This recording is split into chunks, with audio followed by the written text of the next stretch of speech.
There's a feeling you get when you're young and breaking the rules. When you're doing something that seems harmless, but know you shouldn't be doing it.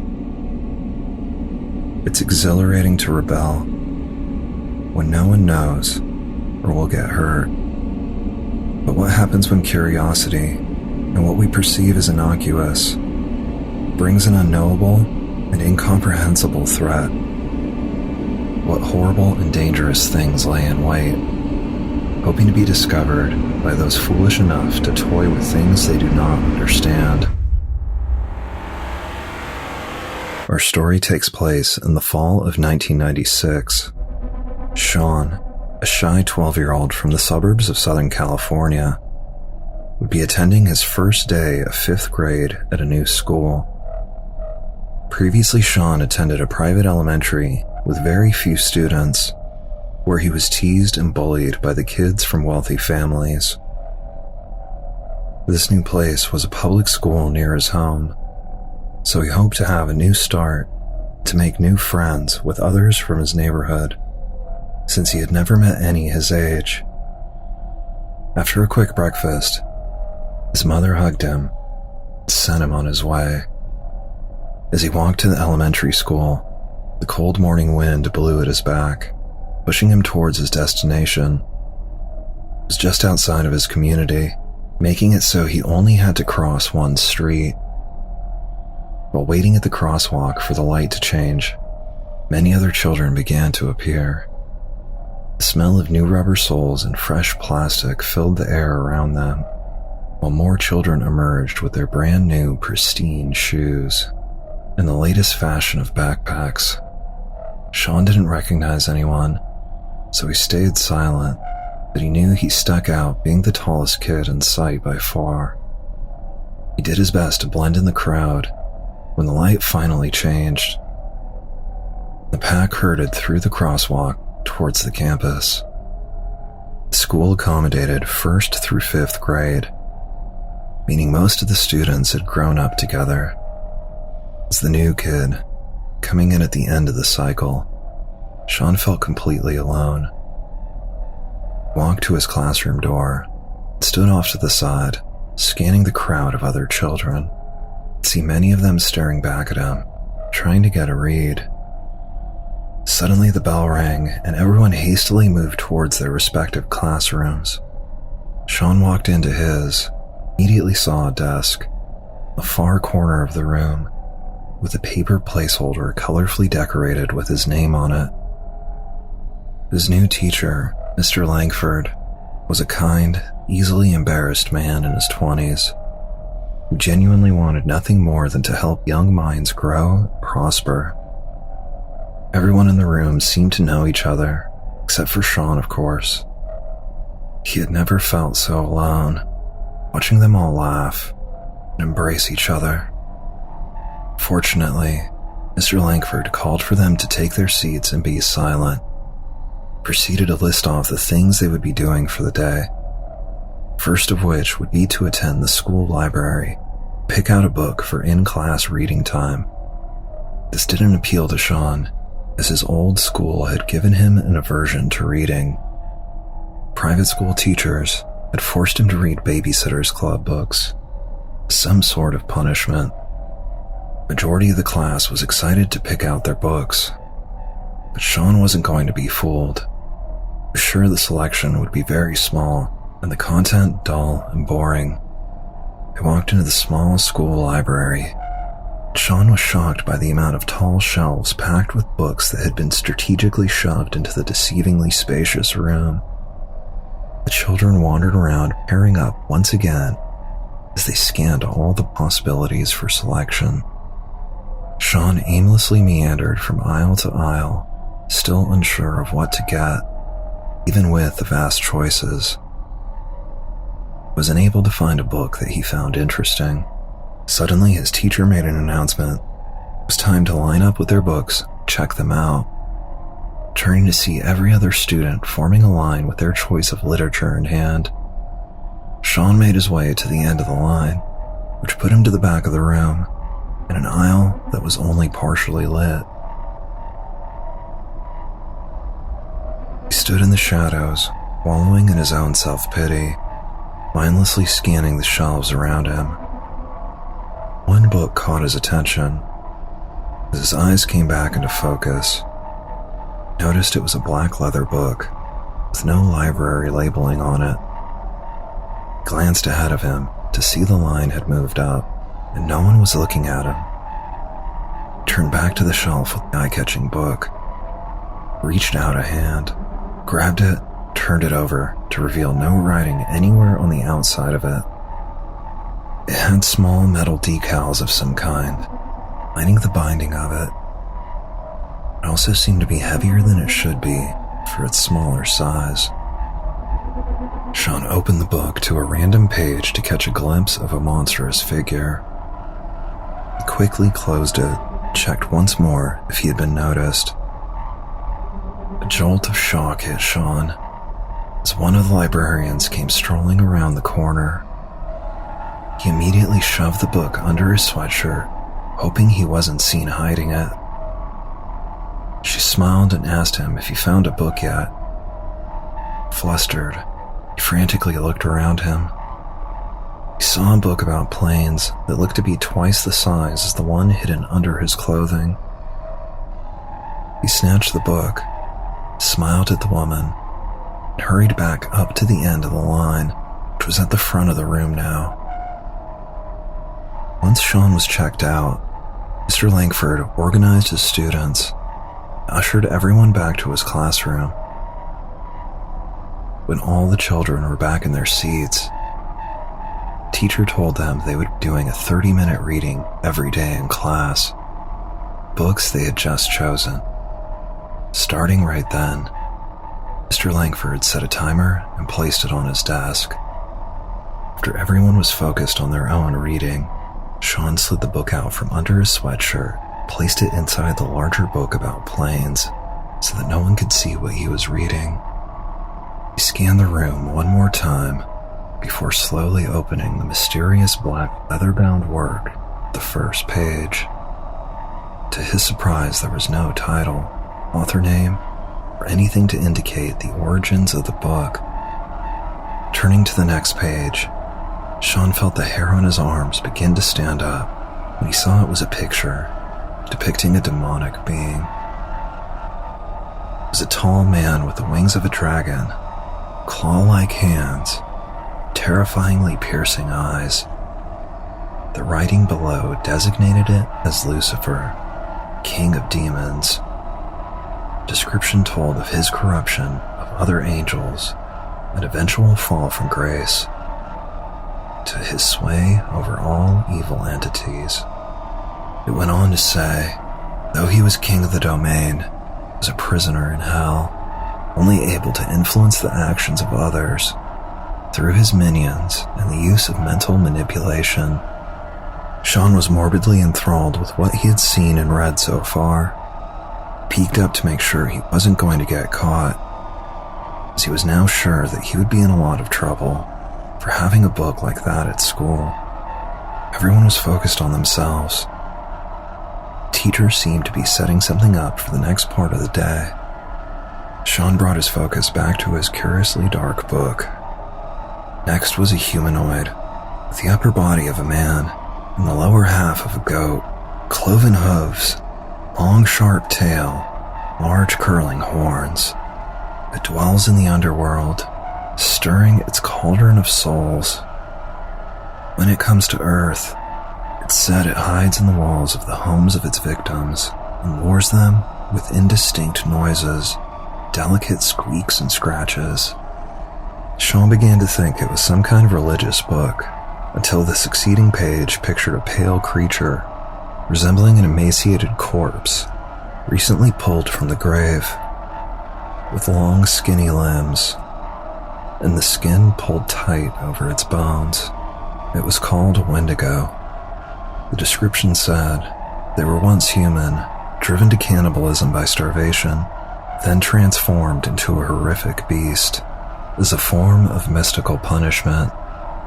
They hunt and even influence people to become man-eaters, turning them into beasts themselves.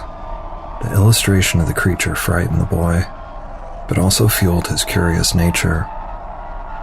Following the Wendigo was an image of an unnaturally beautiful woman, entwined with a massive serpent. This was Lilith, the queen of demons from Judaic lore. She was the first wife of Adam, but refused to follow God's command of obedience to her male counterpart and was banished from the garden. She bore the first demons from either Adam's or an archangel's seed. At the time, Sean was unsure of what that meant. That must be a really interesting book about planes, Mr. Langford stated loudly. Sean was shocked back to reality and slammed the book shut. Now realizing everyone was staring at him, he smiled uncomfortably and apologized to his teacher. "Put the book away, please." Sean shoved the book into his backpack and turned his focus to his new teacher. Mr. Langford went on with his lesson for the day, but all Sean could think about was the black book. Days seemed to drag on as long as it possibly could, until finally the last bell of the day rang. Sean couldn't wait to further examine his creepy find, and so he ran home. His parents both worked and wouldn't be home for an hour or so, giving him freedom to read unhindered. When arriving home, he bolted to his room and jumped on his bed to once again leaf through the pages of dark lore. Now able to see the book fully, he noticed that several pages had been ripped from the spine. He wondered what those missing pages could have told, but moved on. As his adolescent attention span was pulled back to the pages in front of him, books seemed to have an almost endless list of monsters, demons, and supernatural creatures from folklore all over the world. Sean couldn't pull his eyes away, even when the descriptions became exceedingly more graphic and violent. One involving a hellish troll or goblin-like being that hunted women and held them captive, breed more nightmare spawn. The newly born seed of evil would then consume the poor woman. Another warned of a vile creature with the appearance of an innocent child that would trick its way into homes, then at night silently go room to room, consuming each inhabitant with its snake-like jaws. After over an hour of poring through the book, Sean heard the front door open and his father yell out, "I'm home! Who else is here?" Sean quickly stashed the book under his pillow and yelled back, "Just me!" Sean left his room and joined his father in the living room, where he informed him that his mother would be staying at his aunt's house overnight to help her with something. That meant it would be just the two of them that night. The rest of the evening went on pretty normal for a father and son. They ordered a pizza for dinner and watched a mindless action movie before heading to bed. Once back in his room, he pulled out the book and placed it into his backpack next to his bed, as he was too tired to read anymore.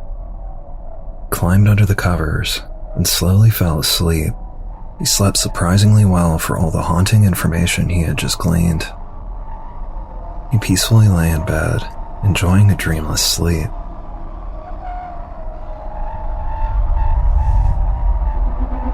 Suddenly he was awoken by a loud crashing sound coming from his parents' room. Still drowsy, he listened for any more sound. When he heard his father moving around, he got up and made his way to his door. He stood there waiting, and when he heard his father mumble to himself, he knew he was awake. So he opened the door.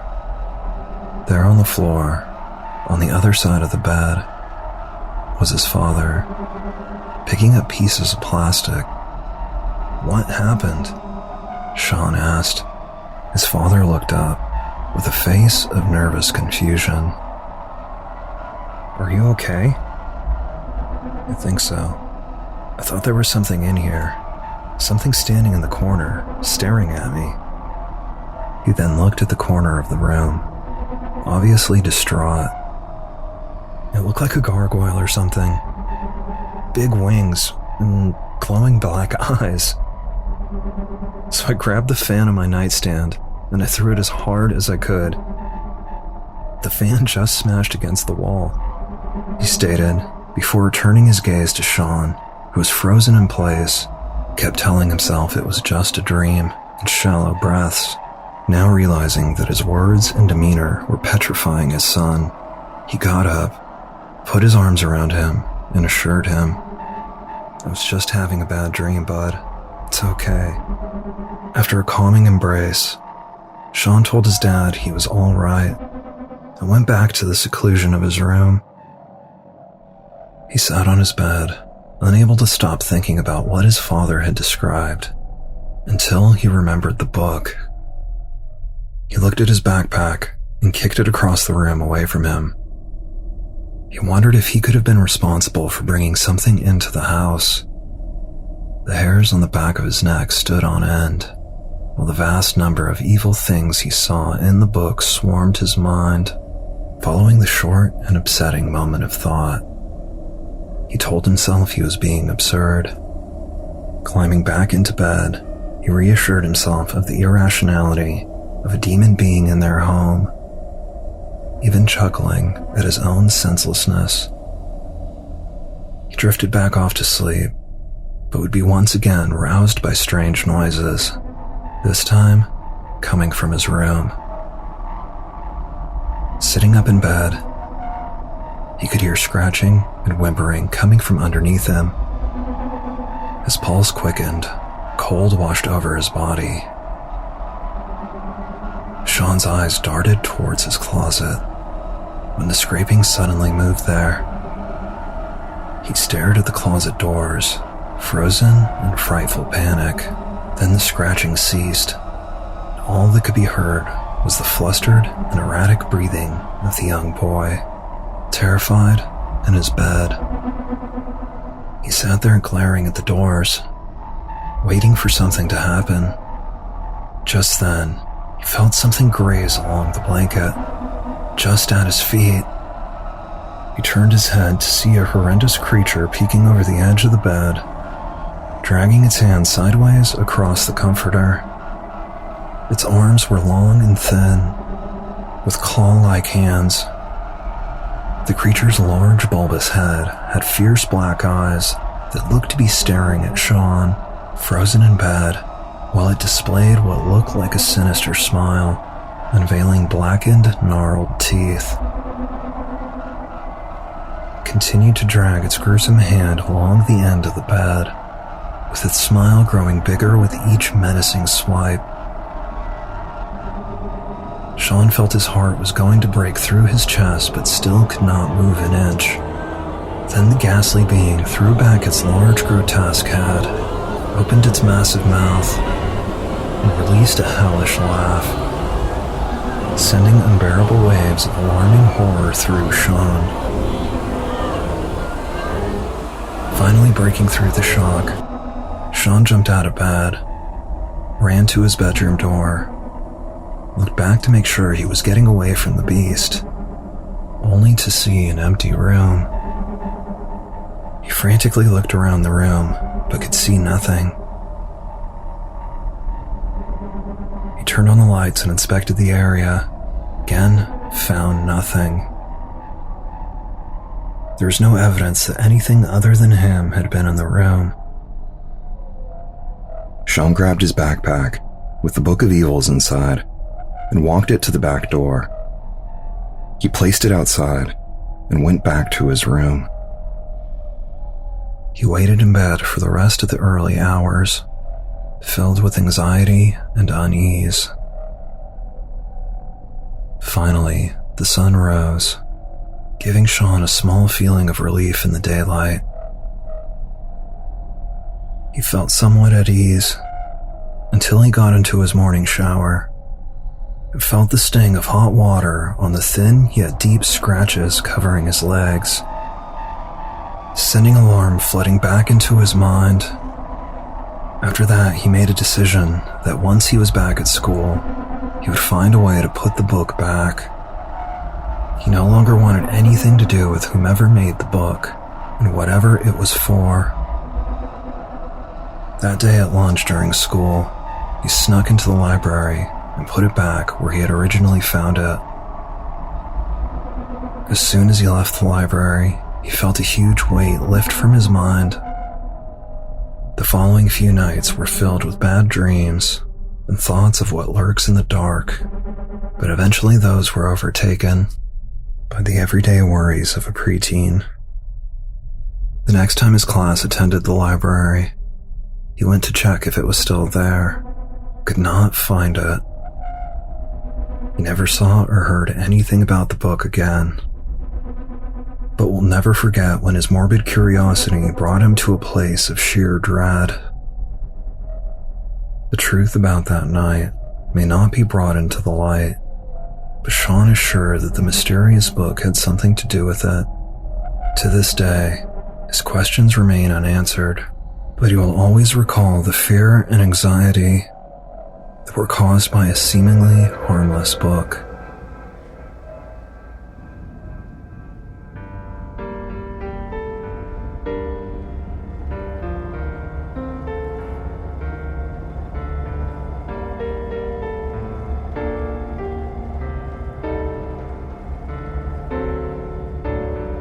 Why would someone leave such a tomb of evil in a place where young and impressionable minds could discover its dark contents? Where did it come from, and what was on the missing pages that had been torn out? What was it that Sean's father saw watching him from the shadows that night? What was it that tormented and assaulted Sean? Was something released by reading the book? Or is there some kind of vile energy attached to it? Could it just be a case of an over-imaginative boy and coincidental waking nightmares? With such a lack of evidence and a minute understanding of the supernatural phenomenon that occur all around us, we can only speculate as to what we are perceiving and what is actually there. The one theme that was decipherable from the small list of creatures Sean could remember was the ghastly corruption of humankind by an evil we have yet to fully understand, and its need to spread through us. Though we could not find a match for the description of the book, that doesn't mean it's not still out there, waiting to be found by the right or wrong person. Will you be the one to find it? And will you be ready for the nightmares it brings?